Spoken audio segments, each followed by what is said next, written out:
Friends, welcome to our channel mathematics success. हम लोगों ने इससे पहले प्राचीन भारत का इतिहास देखा था। ठीक है, उसमें क्या देखा था? ऋग्वेद, यजुर्वेद, सामवेद, अथर्ववेद, उनके बारे में ऋचाएँ कितनी हैं,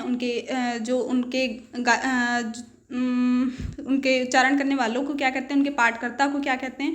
ठीक है, कौन सा गद्य और पद्य दोनों में है। ठीक है, ये सब बहुत सारी बातें पढ़ी थी। ठीक है, तो एक क्वेश्चन है आपसे, वो नीचे कमेंट बॉक्स में आपको बताना है कि ऐसा वेद जो गद्य और पद्य दोनों में लिखा गया है वो कौन सा था, नीचे बताएंगे। ठीक है, साथ ही साथ ये भी दूसरा क्वेश्चन ये है, मान लो चलो दो ले लेते हैं। ठीक है, वेदत्रयी कितने वेदों को मिला के वेदत्रयी बनता है। ठीक है, ये बताना है।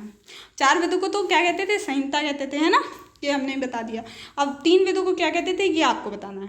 अब शुरू करते हैं वैदिक सभ्यता। ठीक है, हमको लेखक पढ़ने थे कि और कहाँ कहाँ से लेख मिलते हैं वो अगले वीडियो में पढ़ेंगे, क्योंकि ये ऋग्वेदिक और मतलब वेदों से थोड़ा रिलेट करके, इसलिए इसको पहले पढ़ लेते हैं। ठीक है, तो वैदिक काल का विभाजन कितने पार्ट में किया गया है? 2 पार्ट में, एक तो ऋग्वैदिक काल, दूसरा उत्तर वैदिक काल। ठीक है, ऋग्वैदिक काल का समय जो है कितने से कितने तक है? तो 1500 से 1000 ईसा पूर्व तक हमारा ऋग्वैदिक काल का समय है। उत्तर वैदिक काल का समय कितना है?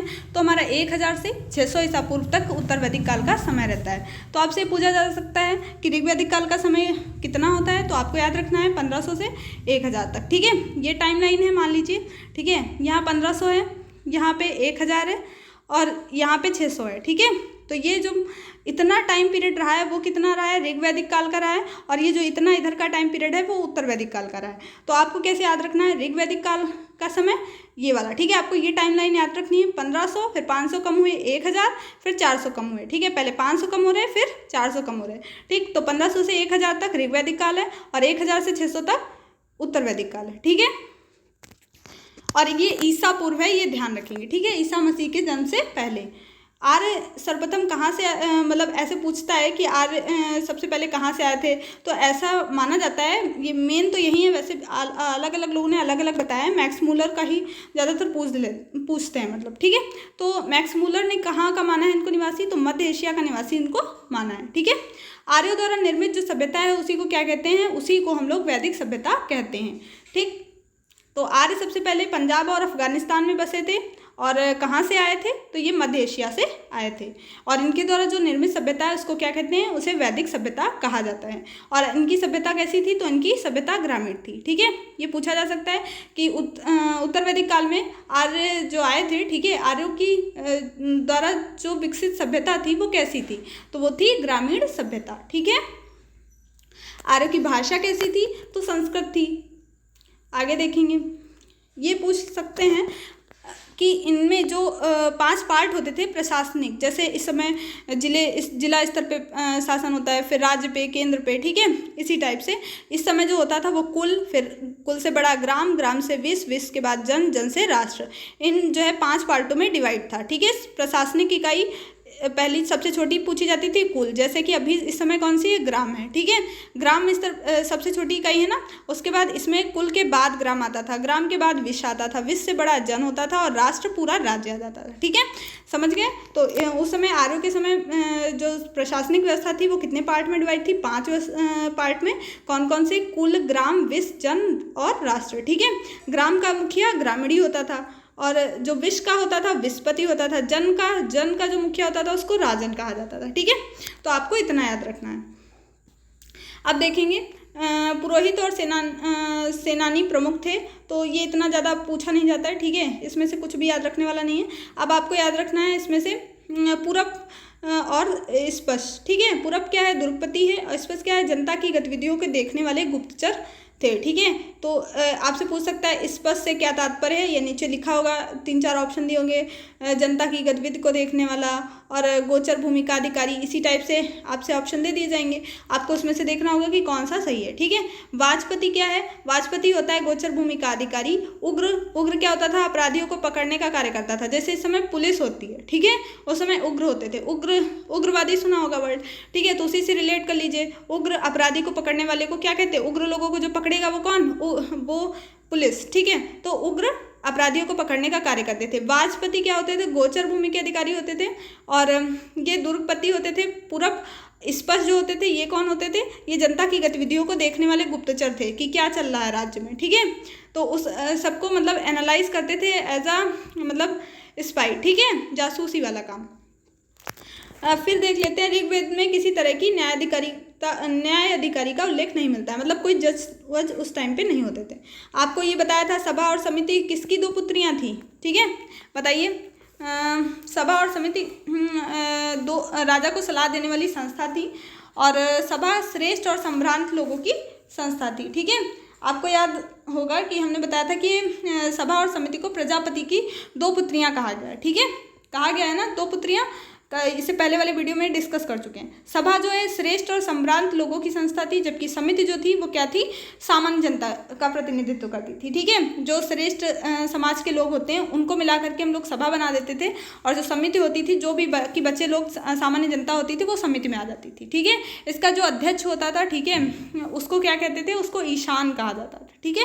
स्त्रियाँ जो है सभा और समिति में भाग ले सकती थी। उस समय क्या था, स्त्रियाँ जो है सभा और समिति में भाग ले सकती थी। जो हमारा ऋग वैदिक काल था इसमें स्त्रियों की दशा अच्छी थी, लेकिन उत्तर वैदिक काल में इतनी अच्छी दशा इनकी नहीं थी, ठीक है।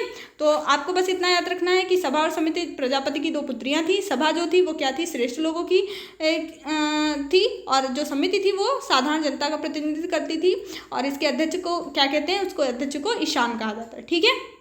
स्त्रियां इस समय सभा और समिति में भाग ले सकती थी। अब देखिए आगे क्या है, युद्ध में कबीले का नेतृत्व तो राजा करता था, ये तो सिंपल है, ठीक है, आपको इसको ध्यान नहीं रखना है। अब देखिए दशराज युद्ध का उल्लेख किस में मिलता है, दशराज युद्ध का उल्लेख हमारा 7वें मंडल में मिलता है, ठीक है। और आपको बताया था एक 3 मंडल बताया था, एक 9 बताया था। 3 में क्या बताया था, सूर्यदेव को समर्पित गायत्री मंत्र मिलता है, और 9 में क्या बताया था, सोमदेव मिलते हैं। 3 फॉर सूर्यदेव, 9 फॉर सोमदेव, ठीक है। और यहाँ 7वां आपने पढ़ लिया कौन सा, दशराज युद्ध का उल्लेख मिलता है। एक आपको और बताया था कौन सा, 8वां मंडल बताया था। 8वें मंडल में क्या था, 8वें मंडल में हस्तलिखित ऋचाएँ थी, ठीक है। और टोटल मंडल कितने थे, 10 मंडल थे, 1028 सूक्त थे। तो आपको इतना याद रखना है, ठीक है। ये सब पिछली वीडियो का है, इसमें का नहीं है, ठीक है। तो अगर आपने उसको अच्छे से पढ़ा होगा तो आपको शायद चीज़ें याद होंगी, और एक बार में याद नहीं होता है किसी को भी, ठीक है। तो उसको या तो 2-3 बार देखो, डाउनलोड कर लो, देखो 2-3 बार, और अगर पढ़ सकते हो तो फिर बुक से पढ़ो या कहीं से भी पढ़ सकते हो तो पढ़ो, ठीक है। उपनिषद कितने हैं, उपनिषद 108 है। पुराण कितने हैं, पुराण है 18। वेदांग कितने हैं, ठीक है, वेदांग 6 हैं। अभी आप पढ़ेंगे कौन कौन से वेदांग हैं, शिक्षा, निरुक्त, छंद, ठीक है। ये सब अभी आपको आगे पढ़ने को मिलेंगे कि वेदांग कौन कौन से हैं। अब उपनिषद तो सारे नहीं पढ़ सकते, लेकिन वेदांग 6 ही हैं तो वो तो जान सकते हो। पुराण अभी आपने पढ़ा था, मत्स्य पुराण, विष्णु पुराण, वायु पुराण। सबसे पुराना पुराण कौन सा था, मत्स्य पुराण था, जो किस वंश से रिलेटेड था, सातवाहन वंश से रिलेटेड था। विष्णु पुराण आपको बताया था, विष्णु गुप्त या चाणक्य या फिर उनको कौटिल्य कह सकते हैं, कुछ भी कह सकते हैं। ये तीनों नाम एक ही व्यक्ति के हैं, ठीक है। चाणक्य के ही, विष्णुगुप्त कहिए, कौटिल्य कहिए या फिर चाणक्य कहिए, ठीक है। तो किससे रिलेटेड है, वो मौर्य, चंद्रगुप्त मौर्य के काल से रिलेटेड थे इस समय, मतलब उस समय थे। तो जो विष्णु पुराण है वो हमारा मौर्य वंश से रिलेटेड है। आपको बताया था वायु पुराण, वायु कैसी होती है, दिखती नहीं है ना, मीन्स दिखती नहीं, कैसी रहती है, गुप्त रूप से रहती है, मीन्स गुप्त वंश से रिलेटेड है, ठीक है। इस टाइप से याद रख सकते हैं, ठीक है। रिमाइंड हो रहा होगा, अगर लगातार आप सारे वीडियोस देखते रहेंगे तो इसी तरीके से आपको सब कुछ याद हो जाएगा। अब देखिए ऋग्वैदिक में 10वें मंडल के पुरुष सूक्त के चतुर्वर्णों का उल्लेख मिलता है। तो आपको एक 3रा मंडल, 9वां मंडल, और आपको बताया अभी 8वां मंडल। 8वां मंडल में क्या बताया था, हस्तलिखित ऋचाएँ हैं, 3रे में सूर्यदेव हैं, 6 में हमारा 9 में हमारा सोमदेव हैं, ठीक है। ये हो गए 3 मंडल। और 10वां मंडल आपको याद रखना है पुरुष सूक्त का, इसमें हमको देखने को मिलता है, ठीक है। तो और 7वें मंडल में दशराज युद्ध, ये पूछा जाता है कि, तो आपको ये भी याद रखना है कि 7वां मंडल दशराज युद्ध से है। 10वें मंडल में पुरुष सूक्त में चतुर्वर्णों का उल्लेख है, ठीक है। कौन कौन से 4 वर्ण, ब्राह्मण, क्षत्रिय, वैश्य और शूद्र। जो जैसा व्यवसाय करता था उसको उसी के अनुसार उसका वर्ण निर्धारित कर दिया जाता था कि आप अगर क्षत्रिय का काम करते हैं तो आप क्षत्रिय में आएंगे, आप पूजा पाठ वगैरह करते हैं तो ब्राह्मण में आ जाएंगे, अगर आप सेवा वगैरह में जाते हैं तो फिर वो दास में आ जाता था, ठीक है।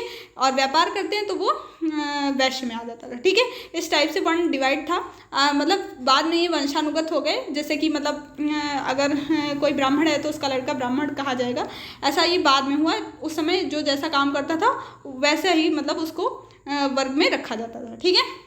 आर्यों का समाज क्या था? आर्यों का समाज जो था वो पितृ प्रधान था। इस समय क्या थे? मतलब पिता लोगों को परिवार का मुखिया माना जाता था। अच्छा, आप लोगों में से अगर किसी को पता है तो नीचे बताएंगे कि जो मातृ प्रधान कौन सी व्यवस्था थी, ठीक है, कौन सी सभ्यता थी, आपको नीचे बताना है, ठीक है। समाज की सबसे छोटी इकाई क्या थी? परिवार या कुल थी, ठीक है। आपने अभी देखा था कुल ग्राम पढ़ा था ना अभी, ये रहा कुल, फिर ग्राम, कुल परिवार हो गया, ठीक है, ग्राम, विश्व, जन, राष्ट्र, ठीक है, वही यहाँ पे लिखा हुआ है, ठीक है। ये देखो, अब समझ में आ रहा होगा ना। कुल क्या है? परिवार या कुल, परिवार को ही कहते हैं। तो इसके पिता मुखिया होते थे, इसलिए इनको कुलप कहा जाता था, ठीक है। अब देखो, स्त्रियां इस काल में अपने पति के साथ यज्ञ कार्य में भाग लेती थी। बाल विवाह, पर्दा प्रथा का प्रचलन नहीं था, ठीक है। विधवा अपने मृतक पति के छोटे भाई से विवाह कर सकती थी। स्त्रियां शिक्षा ग्रहण करती थी। ऋग्वेद में लोपा मुद्रा, घोषा, सिकता, आपला, विश्वास जैसी विदुषी स्त्रियां हुई, ठीक है। अपाला, घोषा ये इंपॉर्टेंट है, इनको याद रख लीजिएगा बस, लोप मुद्रा और अपाला घोषा, ठीक है। ये ज़्यादा पूछी जा सकती है, हालांकि इतना नहीं आएगा। ये पूछ सकते हैं, गार्गी ने याज्ञवल्क्य को वाद विवाद में चुनौती दी थी। किसको चुनौती दी थी गार्गी ने? तो ये आपको याद रखना है, याज्ञवल्क्य को चुनौती दी थी, ठीक है। जीवन भर अविवाहित रहने वाली महिलाओं को क्या कहा जाता था? अमाजू कहा जाता था, ठीक है। जो विवाह नहीं करती थी उन स्त्रियों को क्या कहेंगे? अमाजू कहते थे। कब? आर्यकाल में, ठीक है। आर्यों का मुख्य पेय पदार्थ क्या था? सोमरस था, जो काहे से बनाया जाता था? वनस्पति से बनाया जाता था, ठीक है। तो आपको इतना याद हो गया होगा। अब आगे देखते हैं। आर्य मुख्य 3 प्रकार के वस्त्रों का प्रयोग करते थे: वास, अधिवास, उष्णीश, ठीक है। तो अंदर पहनने वाले कपड़ों को क्या कहते थे? उनको नीवी कहा जाता था, ठीक है। तो 3 प्रकार के वस्त्र थे: वास, अधिवास, उष्णीश, ठीक है। तो ये याद रखना है। आप देख लेते हैं प्रमुख दर्शन और उनके प्रवर्तक। आपसे पूछ लेगा पूर्व मीमांसा दर्शन के प्रवर्तक कौन है, तो आपको बताना पड़ेगा जैमिनी है, ठीक है। इसमें से मेन कौन कौन से हैं, ठीक है। हालांकि आप सभी याद कर सकते हैं तो सभी याद कर लें, अगर नहीं याद कर सकते तो कुछ मेन जैसे योग का पतंजलि, ठीक है। पतंजलि किसके दरबार में थे, ठीक है, बताइए। पुष्यमित्र शुंग के दरबार में थे, शायद पीछे चर्चा की थी। महाभाष्य लिखा था इन्होंने, ठीक है, हाँ आया था। मनुस्मृति जहाँ पे आपने पढ़ा था, ठीक है, वहाँ पे ये आया था। और स्मृतियों में स्मृति ग्रंथ जो है उनमें सबसे प्राचीन प्रमाणित कौन सा था? मनुस्मृत था, ठीक है। ऐसे ही जैन ग्रंथ को क्या कहते थे? आगम कहते थे। अब देखो यहाँ सांख्य दर्शन के प्रवर्तक कौन है? सांख्य दर्शन के प्रवर्तक कपिल मुनि, ठीक है। न्याय दर्शन के गौतम, ठीक है, गौतम बुद्ध से याद कर लो। न्याय दर्शन के गौतम, संख्या कपिल वस्तु, ठीक है। सांख्य दर्शन के कपिल देव, ठीक है। अरे कैसे भी याद करना है बस। योग के पतंजलि, ठीक है, योग के कौन है? पतंजलि हैं। और ये तो सेम दर्शन और सेम ये, ठीक है। चार वार, ठीक है, जो भी है, ठीक है, इनको याद कर लेना। जो इनके दर्शन वही इनका प्रवर्तक, ठीक। पूर्व मीमांसा, उत्तर मीमांसा और वैशेषिक, ठीक है। पूर्व मीमांसा के जैमिनी हैं, उत्तर मीमांसा के बद्रायण हैं और वैशेषिक के कड़ादिया उलूक है, ठीक है। कई बार देखना, याद हो जाएगा। अब देखो कोई ट्रिक तो बनाई नहीं। पूर्व मीमांसा, ठीक है। उत्तर मीमांसा, उत्तर मान लो उत्तर में क्या है? बद्रायण से नारायण याद कर लो, ठीक है। उत्तर में नारायण है तो उत्तर मीमांसा बद्रायण से, ठीक है। जैमिनी, मिनी किधर रहती है? मिनी का घर पूर्व में है। मिनी मान लो कोई सहेली है, उसका घर किधर है? पूर्व में है, तो पूर्व मीमांसा, ठीक है। तो जैमिनी, पूर्व मीमांसा, बद्रायण, उत्तर मीमांसा। वैशेषिक क्या है? कड़ादिया उल्लूक है, ठीक है। उल्लू कैसा है? उल्लू कैसा होता है? एक विशेष प्राणी होता है जिसको क्या होता है? रात में दिखाई देता है, मीन्स वैशेषिक, ठीक है। याद हो जाए बस, ठीक। अब देखिए आगे। आर्यों के मनोरंजन के मुख्य साधन कौन थे? तो संगीत, रथ दौड़, घुड़दौड़ और द्रुत क्रीड़ा, ठीक है। तो ये मुख्य उनके मनोरंजन के साधन थे। ये इंपॉर्टेंट नहीं है, ठीक है। पशुपालन और कृषि ये इनका इम्पोर्टेंट मतलब इनका जो पेशा था, व्यवसाय था, वो था, ठीक है। अब देख लीजिए, ये इंपॉर्टेंट है। गाय को वेदों में क्या कहा गया है? ये पूछा जाता है क्वेश्चन। गाय में वेदों को क्या कहा गया है? तो आपको बताना है गाय में वेदों को अधन्या कहा गया है। अधन्या का अर्थ होता है ना मारे जाने योग्य पशु, ठीक है। तो गाय को अधन्या कहा गया है किसमें? वेदों में। आर्यों का मुख्य व्यवसाय क्या है? वो है पशुपालन और कृषि। गाय की हत्या करने वाले या उसे घायल करने वाले लोगों को मृत्युदंड और देश से निकालने की व्यवस्था थी। तो आप समझ सकते हैं उस समय गाय को कितना ज़्यादा महत्व दिया जाता था। ठीक है, उसको अधन्य कहा जाता था, ना मारने जाने योग्य पशु में की श्रेणी में रखा गया था, और अगर उसको कोई मार देता है, घायल कर देता है, तो उसको वेदों में मृत्युदंड का प्रमाण था। ठीक है, अब आजकल जान रहे हैं आप कि मतलब अब नहीं कहेंगे आगे। गाय कितनी सारी अब भी आपको देखने को मिल जाएंगी रोड पे, अब जाते होंगे, पहले नहीं मिलती थी। आर्यों का प्रिय पशु क्या है? घोड़ा है। सर्वाधिक प्रिय देवता है इंद्र थे। ठीक है, आर्यों का जो सबसे प्रिय पशु था वो कौन सा है? घोड़ा है। सर्वाधिक प्रिय देवता कौन है? इंद्र है। ठीक है, सर्वाधिक प्रिय देवता इंद्र को माना गया है, और सबसे ज़्यादा प्रिय जो पशु है वो घोड़ा है। आर्यों द्वारा जो खोजी गई धातु थी वो कौन सी थी? लोहा है। आपको इसको ध्यान रखना है कि जो आर्यों द्वारा खोजी गई धातु थी वो लोहा थी, और इसे श्याम अयस्क कहा जाता था। श्याम क्यों? क्योंकि ये थोड़ा लोहा कैसा होता है, मतलब जब उन्होंने निकाला होगा तो उस पर मूर्छा लगा होगा या कुछ ऐसे ही होगा। ठीक है, तो उसको क्या कहा? श्याम अयस्क कह दिया। ठीक है, तांबे को क्या कहा? लोहित। अब आप इसमें कन्फ्यूज हो सकते हैं कि तांबे को लोहित क्यों कह दिया। अब लोहे को लोहित, आप वहाँ लोहित अयस्क लिख के आएगा, आप कहेंगे अरे लोहा है लोहित ही होगा, ये फालतू में दूसरे ऑप्शन की तरफ देखना ही नहीं। ठीक है, तो ये नहीं करना है। अब आपको ये ध्यान रखना है, तांबा क्या है? लोहित। लोहित अयस्क तांबे को कह रहे हैं। ठीक है, और लोहे को क्या कह रहे हैं? लोहे को श्याम अयस्क कह रहे हैं। ठीक है, क्योंकि जब लोहा निकाला गया था खदान से तो वो काला काला था, तो इसलिए उसको श्याम अयस्क कह दिया। ठीक है, और तांबे को क्या कह दिया? तांबा कैसा है? तांबा ज़्यादा चमकता है ना, तो उसके ऊपर अगर मिट्टी लगी भी तो वो थोड़ा सा लोहे टाइप से लग रहा होगा, तो उसको लोहित कह दिया। अब लोहा तो काला है ही है, और ज़्यादा काला लगेगा जब खोद के निकाला गया होगा, तो उसको श्याम अयस्क कह दिया। ठीक है, तो आप इस टाइप से ध्यान रख सकते हैं। व्यापार है तो दूर दूर तक जाने वाले व्यक्ति को क्या कहते हैं? पड़ी कहते थे। ठीक है, जो व्यापारी होते थे दूर दूर जाते थे व्यापार करने, उनको पड़ी कह देते थे। लेन देन में वस्तु विनिमय की प्रणाली प्रचलित थी।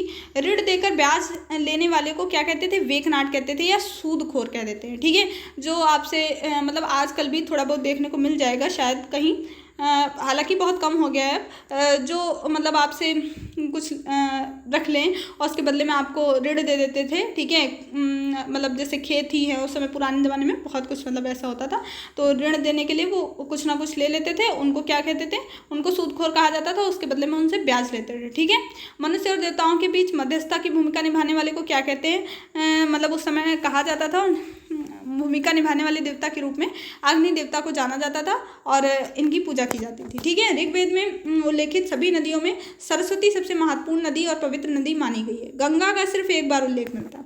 ठीक है, इसमें क्या है? गंगा का उल्लेख बहुत कम बार मिलता है, क्योंकि जहाँ पे ये जो है वैदिक सभ्यता का विकास हुआ उधर से गंगा नदी नहीं जाती थी, इसलिए बहुत कम मतलब इन लोगों के लिए उसका इंपॉर्टेंस नहीं था। ठीक है, सरस्वती नदी थी इसलिए सरस्वती नदी को इंपॉर्टेंट माना इन्होंने। गंगा यमुना का भी यहाँ पे 3 बार उल्लेख मिलता है।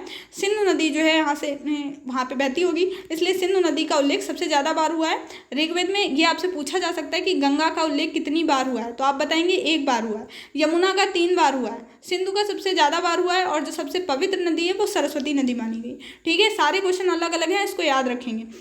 सबसे पवित्र नदी सरस्वती नदी, सब एक बार किस नदी का उल्लेख है? तो गंगा का। 3 बार किसका उल्लेख है? यमुना का। और सबसे ज़्यादा बार किसका है? तो सिंधु का। ठीक है, अब देखो ऋग्वैदिक कालीन नदियाँ। ऋग्वैदिक कालीन नदियाँ और उनके नाम जो मेन ये हाईलाइट हैं, यही आपसे पूछा जाता है, ये आपसे नहीं पूछे जाएंगे।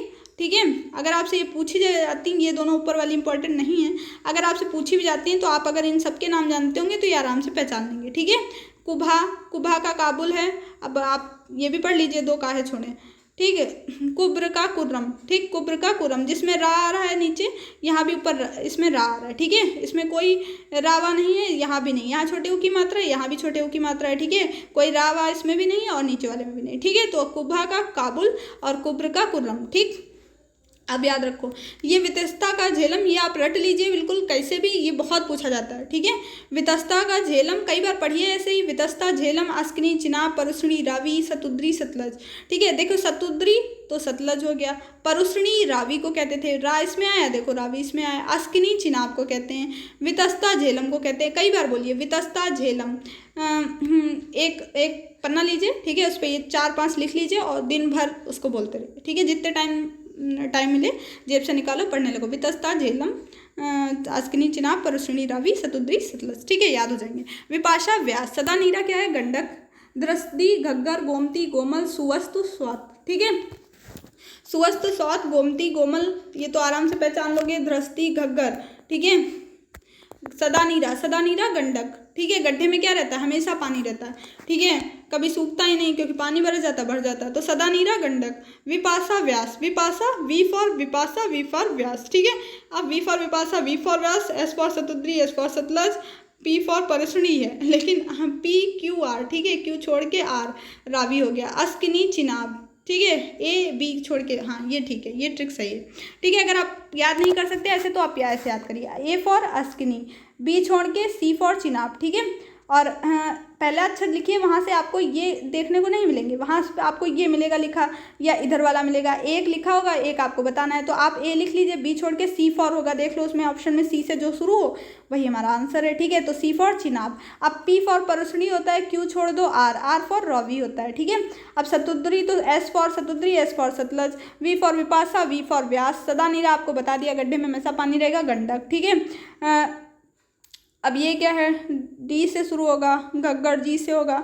अब डी ई एफ, यहाँ से दो अक्षर हटा दो, ठीक है। अब घग्गर, अब इसको एक याद कर लेना, गोमती, गोमल, ठीक है, ये तो सेम ही है। सुवस्त, स्वात, ये तो जान ही जाओगे, याद हो गया। अब देखो आगे, उत्तर वैदिक काल में इंद्र के स्थान पर प्रजापति सर्वाधिक प्रिय देवता हो गए हैं, ठीक है। उत्तर वैदिक काल में इंद्र के स्थान पर सर्वाधिक जो प्रिय देवता कौन है, ये प्रजापति हैं, ठीक है। आपने देखा था ऋग वैदिक काल में कौन सबसे ज़्यादा प्रिय देवता माने गए हैं, अब आप बताइए, ठीक है। अभी पढ़ा था ऋग वैदिक काल में सबसे ज़्यादा जो फेमस देवता थे कौन थे। अभी देखा था कि जो अग्नि देवता हैं उनको माना था ना, इम्पोर्टेंट मानते थे, व्यक्ति और ईश्वर के बीच का कनेक्शन, ठीक है, उनको मानते थे।